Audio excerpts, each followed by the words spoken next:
Kami dari kumpulan baca. Ali Afiq Iman Zain Lokman. Akidah Unit 4 Islam dari Sudut Akhlak. Akhlak yang mulia menjadi maklumat asasi bagi risalah Islam. Akhlak yang mulia lahir daripada orang yang soleh yang takwa. Mana ni? Ni. Boleh. Akhlak yang mulia menjadi maklumat asasi bagi risalah Islam. Akhlak yang mulia lahir daripada orang yang soleh dan bertakwa. Hadis yang bermaksud sesungguhnya aku diutuskan hanyalah bagi menyuburkan akhlak yang mulia.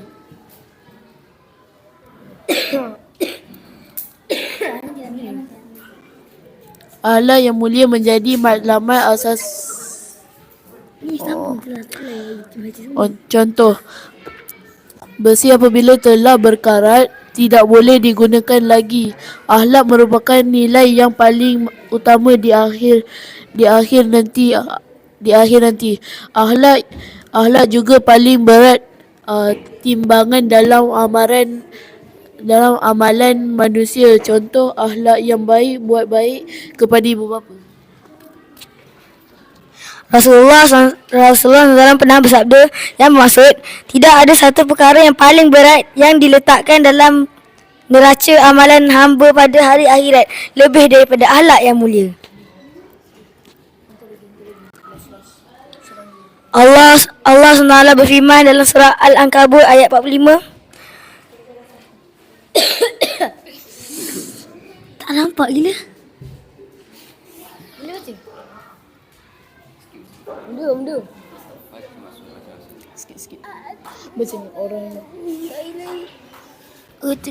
Utlu ma uhiya ilaika minal kitabi wa aqimis solata innas sola wa tanha anil fahsya wal munkar wal zikrullahu akbar wallahu ya'lamu ma tasna'un. Maksudnya ialah bacalah apa yang telah diwahyukan kepadamu, iaitu kitab Al-Quran dan dirikanlah solah. Sesungguhnya solah itu mencegah daripada perbuatan keji dan munkar. Menurut Islam, akhlak merupakan hasil segala ibadah yang dikerjakan tanpa ibadah yang betul. Perbuatan yang diamalkan hanya sebagai adat rasmi dan segala kerja yang dilakukan tidak mempunyai nilai. Bersifat warak. Warak lawannya, peringkat warak yang paling tinggi adalah peringkat yang telah disebutkan oleh Rasulullah. Seseorang yang tidak akan mencapai peringkat. Seseorang malas mestilah menjauhi dirinya daripada melakukan perkara syabhah. Syabhah merupakan perkara yang diragul halal dan haramnya. Warak lawan syabhah.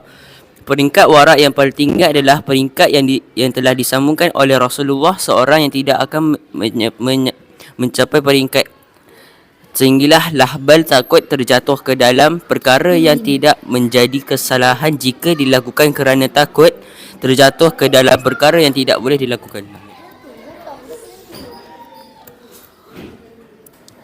Menunduk pandangan. Setiap Muslim mestilah menundukkan pandangan mereka daripada perkara yang pandangan atau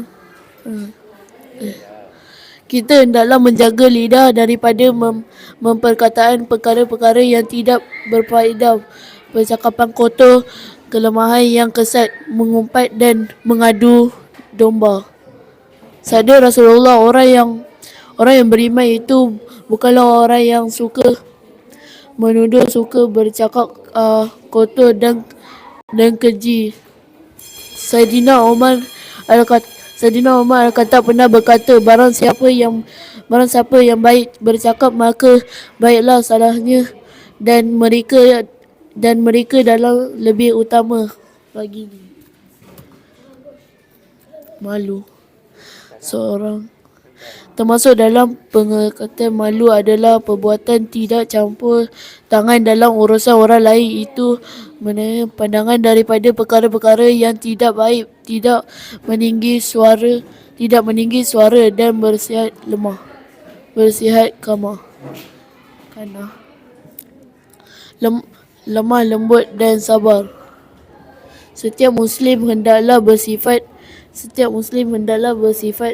besar dalam perbuatan dan tutukan tidak berdosa dengan menguruskan sesuatu yang tidak hak sekalipun terhadap diri sendiri. Kita juga tidak takut kepada cabaran manusia demi keputusan dan ketakwaan kepada Allah. Bersifat benar dan jujur, lawannya khianat.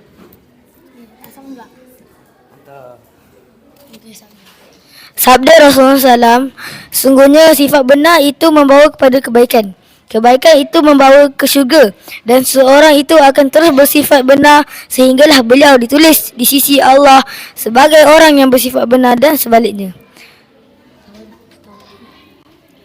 Tawaduk. Setiap Muslim mestilah bersifat tawaduk terutamanya di kalangan saudara-saudaranya. Tidak ada perbezaan antara yang kaya atau miskin, berkulit putih atau berkulit hitam, Arab atau bukan Arab, pangkat rendah atau pangkat tinggi, berketurunan mulia atau tidak. Semua manusia adalah sama di sisi Allah Taala. Hanya ketakwaan kepada Allah Taala saja yang membezakan manusia. Tawaduk lawannya bangga diri. Rasulullah SAW sentiasa meminta agar dijauhi daripada sifat takabur dan bangga diri.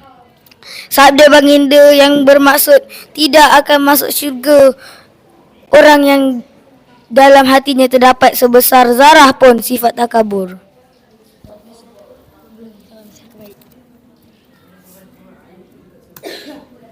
Bersangka baik.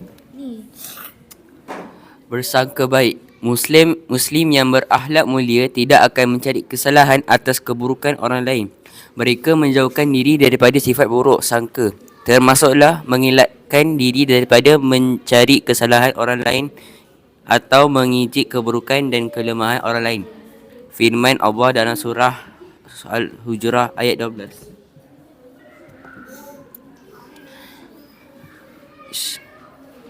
Bermaksud, wahai orang-orang yang beriman, jauhilah banyak dari prasangka. Sesungguhnya sebahagian prasangka itu dosa, dan janganlah kamu mencari-cari kesalahan orang lain, dan jangkalah ada di antara kamu yang mengunjing sebahagian yang lain. Apakah ada di antara kamu yang suka memakan daging saudaranya yang sudah mati? Tentu kamu merasa jijik, dan bertakwalah kepada Allah. Sesungguhnya Allah Maha penerima taubat dan Maha penyayang.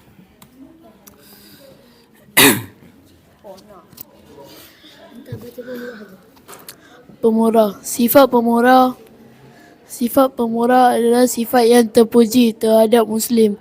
Mestilah bersifat pemurah, mengenakan diri daripada mengharapkan dunia kepada Allah dan loratnya kedekat. Kedua, hasanah. Sifat ini merupakan sifat yang sangat penting bagi seseorang Muslim. Rasulullah merupakan kedua hasanah bagi orang ramai. Segala tidak-tidaknya menjadi terjemah terhadap semua prinsip-prinsip Islam bagi dalam baik, menggembirakan dan bermukum. Juga seluruh gerak dan diamnya. Sekian, terima kasih. Assalamualaikum warahmatullahi wabarakatuh.